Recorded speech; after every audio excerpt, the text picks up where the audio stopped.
سلام دوستان، چطورید؟ امیدوارم حال دلتون خوب باشه. امروز معرفی سریال داریم به نام انیمال کینگدم، یک سریال درام جنایی آمریکایی که در سال 2016 ساخته شد و تا سال 2022 به طول انجامید. این سریال حدوداً 6 فصل داره. امتیاز این سریال 82. داستان سریال از این قراره که یک خانواده جنایتکار در کالیفرنیا به نام خانواده کودی هست که این خانواده تحت رهبری یک مادر قدرتمند و مرموز به نام اسمرف که فعالیت غیرقانونی زیادی انجام میده.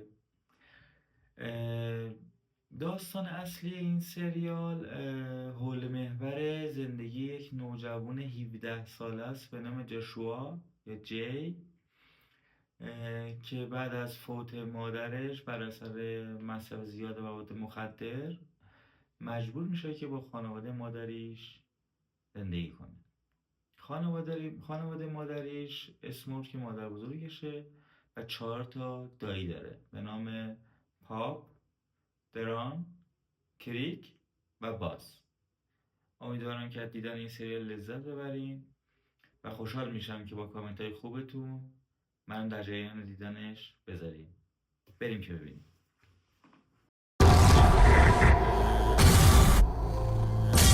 A cop died, Baz. A cop. Peel off! Peel off! Shut up, answer my questions so this doesn't come back to bite us.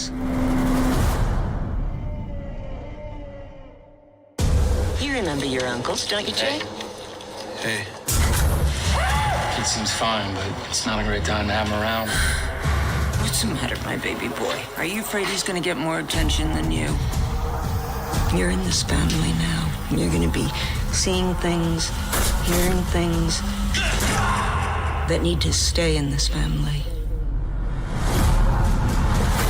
We do all the work. She controls the cash. My boys know their limits.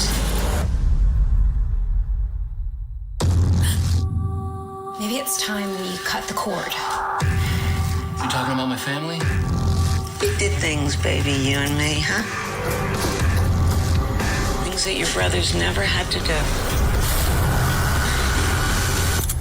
Show him his kingdom. We never set out to hurt anyone.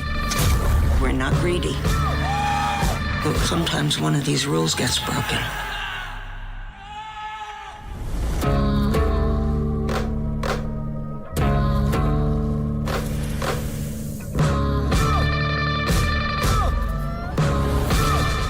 Beautiful boy.